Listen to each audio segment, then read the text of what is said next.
Welcome to this episode of This is Scotland, the Q&A edition. We call it the Half Pint, and my favourite half pint, here he is. Ali, hello, how are you? I am great, thank you very much. How are you? Good, I'm very well. Nice to see you again. Hope you've had a busy week. Yeah, always busy. Middle of summer, so there's just a million things on, but it's all good stuff. It is, for sure. Well, let's get into it. We have loads and loads of questions today.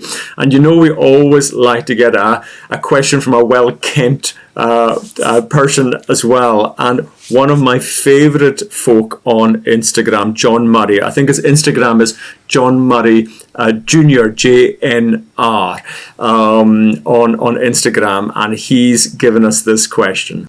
Hi, this is John Murray here. And hi, Coinneach and Ali. I obviously think you're both fantastic storytellers, and you do that through history and food. And I think that every storyteller has a wee special place that fills their cup. And I guess my question is, where in Scotland inspires you both most creatively to do that? And what makes that place so special? It's important to say that is a class United top, and if you don't yet have a Scottish team, then the Mighty Tangerines should be the team for you. The Tangerine Terrors of Tannadice. How is it that I am surrounded by Dundee United fans these days? How is it? Because we're just massive. We're absolutely massive, Coinneach. That's why. But no, it's a great question. What era? For me, if you don't mind me jumping in, a place that really is exciting me is actually the area around where my fiance is from. So it's a part of the world. She was born in a place called Coinneach, which is in Fae Drumnadrochit West. Very small, kind of little villagey place. It's basically a big shinty pitch village shop that serves pints and and one street. But then she moved to Dingwall and was raised in Dingwall. And those are places I just didn't know at all.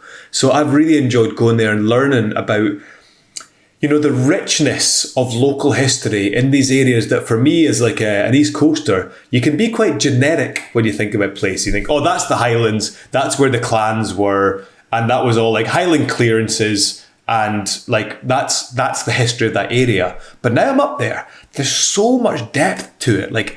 The involvement in Highlanders in the Empire, in colonial India, in being part of Hong Kong. There's so much local history around that really surprises me.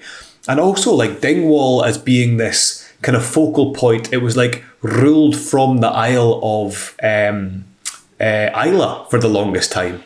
It was intimately connected to the island sort of power centres. So I've just loved every time I go there, I just find a new local history book or a new story or a new walk. And I think there is that thing of discovering a new part of Scotland for us, because we obviously move around a lot and we know the place pretty well. So coming across a brand new bit you don't know at all and just deep diving into it, that's what excites me. New stories. If I could actually, one of the stories is brutal because I like my poetry, right? And so I read this story about a poet. So King James IV was really wanting to bring the north more into the kingdom of Scotland. The far north was very rebellious, felt itself to be very different.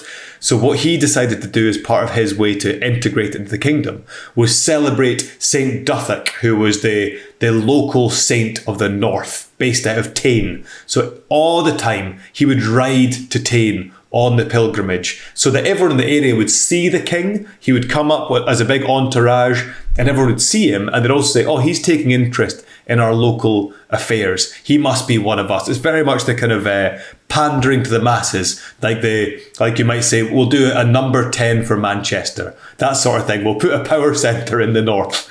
And But a lot of people would then come out to petition the king to be part of the court or try and get regal favours. And the local poet for Tain put himself in front of the king's horse and started reading this long poem of welcome.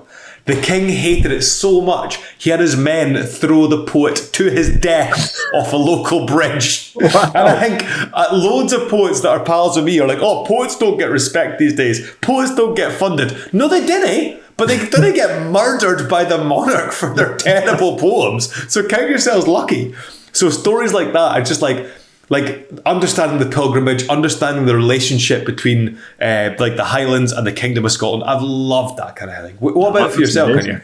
Well, funnily enough, big shout out to St. Ethics. I was in Tain for their book festival, which is a fantastic book festival. And actually, I know you can't see them, but I have lovely curtains from Tain here, from Anta, that do lovely tweed as well. So Tain, one of my favourite places. So definitely have a wee visit there as well.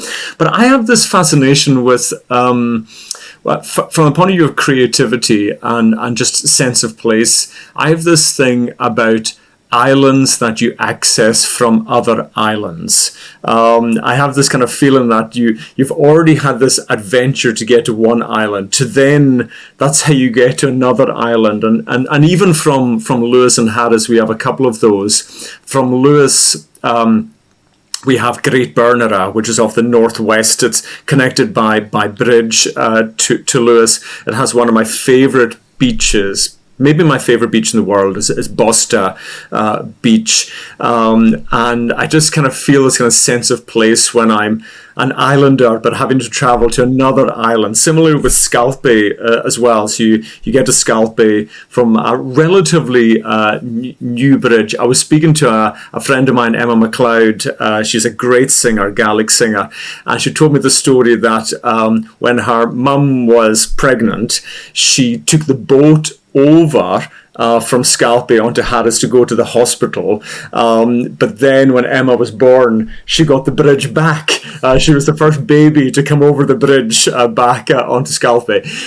So these places just give me a real sense of place, this sense of adventure, that I'm on my own island, but I can travel to a different island over a bridge. So I hope, John, we'll see you up in the Hebrides, but do give John a follow on Instagram, because his account probably has some of the most beautiful photography and videos you can have, for sure. So absolutely. Keep that up, John, for sure. We have loads of questions here, don't we? So will I start with one, actually? Yeah, crack on. Yeah, I've got a question from the amazingly named Sparrow Stone in Nashville, and they've asked, Coinneach, I've become a bit obsessed with watching videos on Instagram of your pack of dogs, especially Sula, the Scottish Deerhound. What made you choose 3 Scottish breeds? Well, I have to say, Sparrow, and everybody who does, because we get a lot of love for our dogs on Instagram. I can't take a huge amount of credit for this. Peter is absolutely the dog whisperer in the family. He had a TV show on BBC Alba, 2 series called Cool Issue. What Dog Are You? And then his book called Tales of Scotland, which talks about the 14 native breeds of dog in Scotland. Isn't that amazing, Ali, that there's 14 different native breeds here? We've got the terriers, which of course are kind of probably our biggest family of dogs. The Cairn, Skye, the West Highland, or the Westie as they're called, the Scottish, the Dandy Dinmont or the Border Terrier. You've got the collies, the bearded, the rough, the smooth, the border, the Shetland sheepdog, the Gordon setter, the golden retriever, probably the most popular Scottish dog at the moment. Best dog in the world. Well, best dog.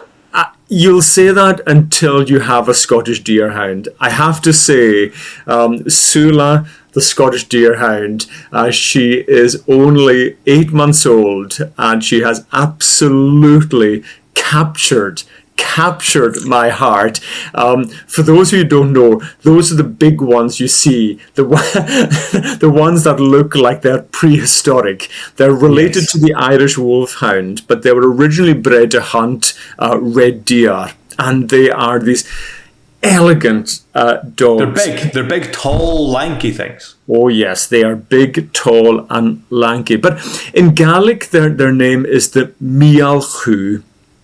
And that is really like the dog of the highest order. They really had this status symbol. And actually, there was a time when ownership of deerhounds was restricted to nobility only. You know, you had to be a Scottish lord to have a deer hound, and they are a sight hound. They hunt by vision and speed rather than by scent, which is more common in a lot of the terriers. But what I love as well is that maybe it's not obvious in some places that they are deer hounds, but these hounds appear carved in stone in so many places. If you go to the wonderful St. Clement's Church in Rodel on the Isle of Harris, the tomb of Alistair Crotoch MacLeod, the 8th chief of the Clan MacLeod, he has deer hound, carved there. And you'll probably know is it the Essie stone, you call it, in Angus? Yeah. This is this kind of 8th century kind of stone that has this hunter kind of on foot, accompanied by this hound chasing a stag. So deerhounds have been around for a very, very long time. And I hadn't connected that. I hadn't connected the E.C. Stone's dog with your Sulas. Yeah, with Sula. So, a lot of the Scottish breeds of dogs are endangered. Sula was one of only 2 litters of Scottish Deerhound born in Scotland last year. So when you are thinking of getting a new puppy, please consider one of the Scottish breeds of dogs. One of the other ones we have a Westie, and we've also got a breed of dog called a Dandy Dinmont. Have you ever heard of a Dandy Dinmont, Ali? No, never. I love it. Well, a Dandy Dinmont is, again, in the kind of terrier pack. They were bred in the borders for going after otters and badgers. They've got tiny wee legs. Oh, what are you going after otters for? Look, somebody's got to go after them. These big doe eyes, and they're the only, if I got this right, they're the only dog in the world that are named after a fictitious character as well. Inspired by our old pal Sir Walter Scott, in his book Guy Mannering, he created a character called Dandy Dinmont who owned this pack of terriers that were all these kind of, I think they were called Pepper and Mustard. And now these dogs, you get the kind of peppery coloured ones or the mustard coloured Dandy Dinmonts. So, and I think I've got this right, that Agatha Christie, she used to live with her brother, and her brother had a Dandy Dinmont. So I always think, because you do see Peggy, our Dandy Dinmont, kind of scurrying about looking for mysteries. So I wonder if Miss Marple was inspired by a Dandy Dinmont as well. So these are real characterful dogs, and all I'll say is if you are interested in getting a dog, go to the breed clubs. Go and visit. Actually, do you know what? This summer, the Scottish Game Fair, a wonderful, every year at Scone Palace, this group of dog enthusiasts will come together to showcase these wonderful breeds of dog as well. So do support Scottish breeds of dogs. What would be, if you were to get a dog, Ali, what would suit you? I think one with... Well, I wouldn't get a deerhound, because my first meeting with a deerhound was in Betty Hill. So it's a little village in Sutherland. It's on the north coast of the Scottish mainland. Beautiful little thing, beautiful little village. And a woman was walking the deerhound along the main street, and it is so striking, you have to stop. Like, it was the first time seeing a deerhound. It came up so it came up to about my shoulder, as you can imagine, and I was like, what on earth is this? A quite wiry coat. And the lovely owner chatted away. He's like, oh, this is a deerhound. I would love it very dearly. But it's the way that they hunt is they chase the deer down, as it was explained to me, and they got slightly club-like paws, and they'll knock the deer's back legs together to basically trip it, as you would a rugby player. You knock their heels together and drop it. And she said that they have the problem that when the primary school kids are out playing, the deerhound runs over and starts tripping the kids up and decking the poor wee kids in Betty Hill. So she'll hunt, clip the back legs of these poor kids and drop them to the grass. So they sound like more trouble than they're worth. I will get a golden retriever because my partner Zoe is from a village called Coinneach. Just along the road is Gushkin House, the ruins of Gushkin House, a big, old aristocratic mansion now in ruins. And that is where golden retrievers were first bred. Amazing. So golden retrievers, A, obviously the nicest dogs on earth. B, they're fae the same bit as my partner. And C, every 5 years, hundreds and hundreds of golden retrievers are brought by their owners to the grounds of Gushkin House for a great big golden retriever meetup. So we have decided the next time there's a big golden retriever meetup, we will get our golden retriever. I've been told the golden retriever will be named Glenn, not my choice, her choice, and we will go to Gushkin House for the big golden retriever get together. Are you coming, Coinneach? I will, but only if you join me. There is another wonderful thing that Peter went on. It's called the Scotty Express. Once a year, there is a train that goes around Scotland only for owners of Scotty dogs. Can you imagine the carnage on that train? Outrageous. Completely outrageous. So honestly, it is a great way to get into communities. And yes, let's support these now maybe rare Scottish breeds and keep them part of our story. So good. Love that question. Lovely question. Okay. What about you, Ali? What have you got from the big sack of questions? Well, I've got a couple I'm desperate to get through that I think seem really interesting, but I'm not. Hold on, I didn't write the name of this person down. So the question, and I think it's a really good one: how will this era of Scottish history be remembered in history? Like, how will future historians look back? This is from Ian McLean. Ian doesn't say where he's fae. Let us know always when you put your questions in. Let us know where you're contacting us fae, if you're in somewhere in Scotland, if you're around the world. So it's always hard to judge like what will be the main thing people look back and remember, because often when you read diaries, for example, from people living through historical moments, the things they get obsessed about are not the things that we think of as being the main chat. So I would say, for example, something that I think is really going to change Scotland these next 20 years is going to be the changing climate. I say that because we're seeing it so profoundly the last couple of years. Just the storms have got so much worse. And apparently that's how climate change will impact Scotland. We're not going to get the same rising sea levels because Scotland is still bouncing back. We were crushed down slightly into the sea with the weight of ice from the Ice Age. And now that's all gone, Scotland is slowly rising out of the sea. So rising sea levels won't impact us as much. But the storms have got so profound. My mum lives in Montrose, and the coast up there, you're losing like 5-10 metres a year of coastline. Every time there's a big storm, you get this big bite taken out of the land. The links land, the beach, the dunes along the coast are just rushing inland. And also you're seeing a real change in the way that like rivers behave. Because we have, in Angus, we had the agricultural revolution where we went through and straightened loads of the rivers and also drained loads and loads of the bogs and mosses and lochs. So almost all the standing water in Angus was drained to turn into fertile farmland, which was obviously a good idea. You got loads of good crops out of it.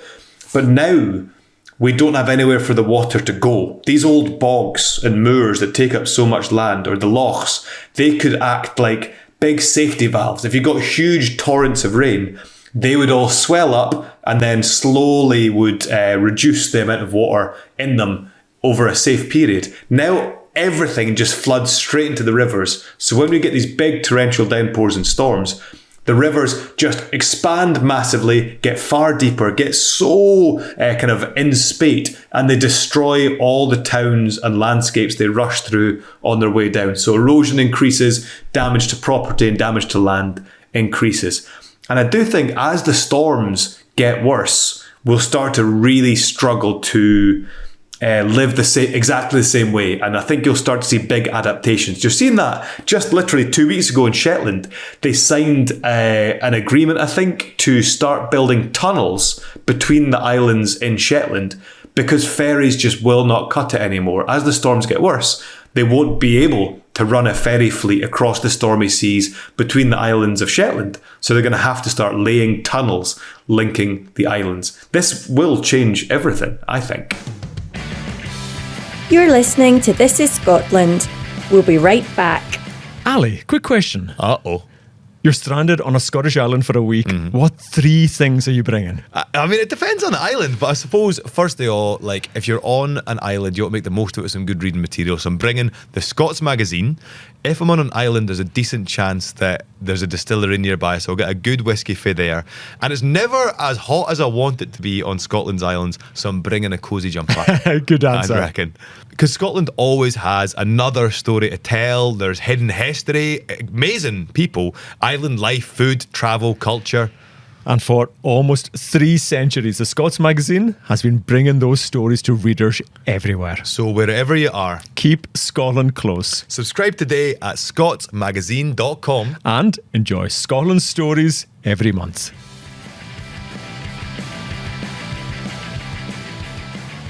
What about yourself? Yeah, it's a really good question. And I was even considering it maybe broadly over the last 30, 40 years, how the world is maybe seen as differently to the way before. And, is this the moment where Scotland is seen on the global stage maybe more than it had been previously, the previous 30 or 40 years? The positioning of the Saltire flag, maybe more than the Lion Rampant. I'm even thinking from a sporting perspective. If I went to a football game in the early 80s, I probably would be flying the Lion Rampant much more than I would the Saltire. But now that has sort of changed as well. So I think there is a positioning of Scotland that is different over this maybe, as I said, 30, 40 years to the previous 30, 40 years. And maybe that moment on the kind of global stage as well, which I'm very proud of as well. Yeah, so there's certainly something there. From the 1970s, there's this big cultural shift in Scotland with the sort of folk revival, people getting much more interested in our culture and our identities, and that push for devolution and greater democratic representation. So I think the latter half of the 20th century will be totally defined by the political reawakening of Scotland, definitely. But yeah, it's very hard to know what era you're in. But thank you so much for that question. That's a really good one. Yeah. What are you thinking? I've got a good question here. Frances McQuaid over in Scottsdale, Arizona. I've been there, very nice place. And she has asked, is it possible to have a proper Scottish island experience without a car? I'm petrified of driving on the other side of the road. Well, don't worry. In most Scottish islands, there's only one track on the road. So it doesn't matter what side you're on, it's petrifying. But this is a great question. And I'm going to have to bow down a wee bit to the wonderful Kay Gillespie here, the chaotic Scot she is on Instagram. And her platform has got loads of amazing videos of her travelling, not just to the islands, but around Scotland by public transport. So please check out the Chaotic Scot. Although I did notice she has recently got a car and she's going on adventures with the car as well. So you've got both on that platform. So I'm interested to hear yours, Ali. But I think the first thing I would say is a big shout out to the town of Oban on the mainland of Scotland. It's a brilliant place maybe to leave your car, to go on these island adventures. You can get there, of course, by train from Glasgow. So Oban is a great kicking off point to these car-free island adventures. But I think for me, maybe Iona is a great option to start with. You can get the ferry over to Mull, the bus across to Finnefort, and then jump on the wee ferry to Iona. And it's definitely small enough that a car would nearly feel beside the point. But the Abbey, the beaches, just the seaside of St. Columba's Bay, St. Martin's Cross, there is so much to see on Iona that you definitely don't need a car for. But one I was on recently was the island of Gia. Have you been to Gia, Ali? No, I don't even know where it is. It's a great wee island, and the main reason I went there, Gia has become quite well known for its dark sky theatre. It is well known, obviously it has very little light pollution on the island of Gia, and they actually have a theatre, an outdoor theatre where you can lie down on these big stone plinths and just look at the sky. And it is an amazing experience to either see the northern lights or the fantastic stars. Actually, in a future podcast, I'd love to chat about stars and what they mean to Scotland. We'll add that to our notes. Gia is a very, very special place. The wonderful Achamore Gardens as well, but easy to get there and kind of be a foot passenger on the ferry. Great place for cycling, beaches. So I think I'm going to choose two of the Inner Hebrides as my favourites. But maybe the ultimate car-free island is Easdale near Oban, because there is no cars on Easdale at all. So you just have to summon the tiny ferry to bring you across. And then my favourite thing is seeing everybody's wheelbarrows who live on the island just set by the ferry to collect any of their shopping or anything that they've got. They're going to take it home. So yes, for the ultimate car-free island, I think it has to be Easdale. What about you? Do you have any favourite? I think... So it depends on your physical mobility and things, but I do think the big revolution for visiting islands is the rise of the e-bike. So loads of islands now. So I've done this on Bute and Arran, but also in Campbelltown, which isn't technically an island but feels a lot like one, down at the Kintyre Peninsula. You get there on the ferry or you fly there, and you like me and my mates on Arran, we rented 7 e-bikes. There's a place in the town there that rents them. And the range on these things is unbelievable. So you can go 60, 70 miles. And it just means that you can hop between all the places you want to see without having to worry about renting a car, without having to worry about driving on the wrong side of the road or anything. You jump on these bikes and you pedal slowly and safely with all this electrical assistance, so it's so easy. You get rented your helmets, and also in the process of renting, you can chat away to the people renting about places to visit, places they enjoy. It's so cheap, it's so accessible. You can charge up anywhere you want, but 60 miles gets you a day. It also means you can have a pint, which I think is important. Yeah, just the one pint. But like on Bute, for example, there are a couple of places you'd really want to go, but they are maybe there's 8 miles between them. And so that's a serious walk. You're not taking that on lightly. But jump on the e-bike and you're there in 20 minutes, half an hour. I love that idea. You get to smell this. Get to smell the place. You get to see the place. You can pause wherever you like, and it's just. I think e-bikes are the thing for the smaller Scottish islands. Places like Skye, I just don't know yet. Well, it's a good point, actually, Ali, because I suppose the honest bit in this, and I suppose we are talking about the West Coast islands just now, but not every island is equally easy without a car. I think of my own islands of Lewis and Harris.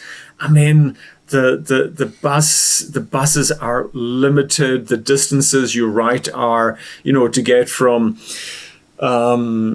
Stornoway to the Coinneach Stones or heading down to Harris, they're big distances. And so there are some islands that they're wonderful, but you do need a car more than others. So do definitely keep that in mind. And of course, if you do have a car, please do book your CalMac ferries early. In the summer, they book well in advance, so make sure you do book ahead. But I'm excited at the thought of doing more car-free journeys. I would do that much more as well now. And your advice on the e-bike is brilliant. Never thought about that before. Oh, it's just great. Yeah, are perfect for it, aren't they? Well, Aaron, so it was my mate's stag. My mate's Paul's stag was, we all took the ferry over to Arran, and then, I think it was 7 of us rented e-bikes, and we did a 40-mile tour of all the places we wanted to see. And at the end of the day, you're still feeling fresh. Because these e-bikes have so much power, you can go over like the quiet single-track hill roads where there's no traffic, and it's great fun. You get to really see the world, and you do get all the fresh air, but you don't have to, you're not arriving sweaty, And I hope you had plenty good Arran ice cream when you were there, because it's vital, delicious. No, it's a great. That's my shout. I've got one more question. If we could squeeze one more in. Yeah, absolutely. So I trailed this previously. We never got around to it, but it's a question from my fiance who went into the. She sent us a question at podcast@scotsmag.com. Where are the Highlands? Because it's a constant source of argument in our house. She is fae Dingwall, and she is what I would call a Highland exclusivist. So she will not accept the Highlands as being much south of Inverness. Whereas we were in Dunkeld recently, and people in Dunkeld will consider themselves to be Highlanders, and they will consider Dunkeld to be like the first town in the Highlands. And she is not having it at all. She will not go for Highland Perthshire as being the Highlands. And so the way that I broke it down, let me pitch it to you, Coinneach. Okay. There are a few criteria that could make the Highlands. Because that's it, there is no one thing. First of all, you have the geological. So you have the Highland fault line that runs fae sort of Loch Lomondie way up to Stonehaven. It runs across from the south to the north, from the west to the east. And everything to the left of that, as the map looks, is a different land. It's a different rock. And because of that, because it's less fertile, a different way of living had to be generated to exist in that landscape. So people were much more cattle-based, they're much more a pastoral economy, and things developed differently there. Whereas on the east, it was much more fertile, a much more farming economy. So different cultures naturally emerged, creating that Highland-Lowland divide. So that's one potential Highlandness. Another potential Highlandness, and this is the kind of classic one, would be the Gaeltacht. Where is Gaelic traditionally spoken? Like Rabbie Burns's Gaelic-speaking girlfriend, Highland Mary, was from Kintyre. She was from Campbelltown. And I don't think a lot of people would rush to say that's in the Highlands, but it's definitely part of the Gaelic-speaking areas. And I'd say that runs fae. Basically, Nairn would be the first non-Gaelic bit. So all the northern parts of Scotland, all the way down to Argyll and Kintyre, would be, for me, the Gaeltacht, and that's one way of doing the Highlands. Another way is the whisky region. So when the government set out the regions of whisky, they said the Highlands have a different culture and a different use of whisky, so they will be given different taxation systems. And that's basically north of Dundee. Everything north of Dundee is the Highlands. And the final two are the Highland Council region, which I think my partner Zoe gives far too much credit to. That starts a sort of Kingusie way. And I think this is important if people from there believe themselves to be in the Highlands. So my rule, those are about 5 different criteria. I think if any place meets 3 of those criteria, for me it's the Highlands. So yeah, I'm kind of with you, to be honest with you. I do obviously think of geography. I love the fact that you talk more of geology as the decision making, and that kind of Highland boundary fault that kind of influences what is on either side of it. So I kind of trust you in there. This kind of the rock and the mountains and the moorland influences what is Highland and what is Lowland. But there's definitely certain parts that definitely feel more Highland, for sure.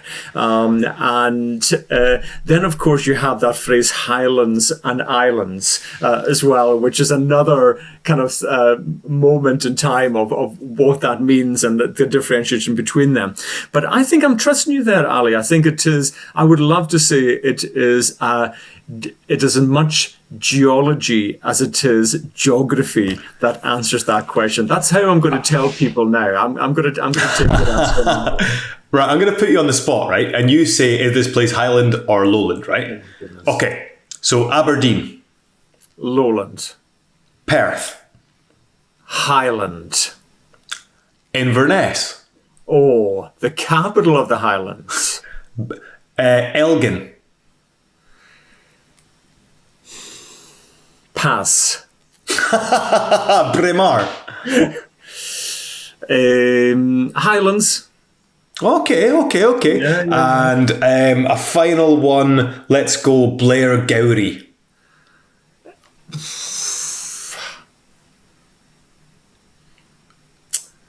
I think Blair would want to be in the Highlands. I'm going to give them. Wouldn't you? I would say Blair is just in the lowlands. Is it? I would say it's just on the border, but it's on the lowland side of the border. I think. Okay. I think they're bums in the Highlands, but their feet's in the feet's in the lowlands. But no, I think the fact that even we aren't completely sure. There is that space for discussion. Because I was reading a book from 1733 where it was an English traveller in Inverness, and he was saying Invernessians don't consider themselves Highlanders. They consider themselves sophisticated lowlanders, and the Highlanders are basically the Tuchters out the back. So the fact that Invernessians at one point may not have considered themselves Highlanders, I think challenges my perceptions. Well, I kind of see that because, growing up in Lewis, we would go to Inverness once a year, and we would absolutely see Inverness as the Las Vegas of the North. So I totally understand why they have these high expectations of themselves in Inverness, because it's a absolutely cracking place.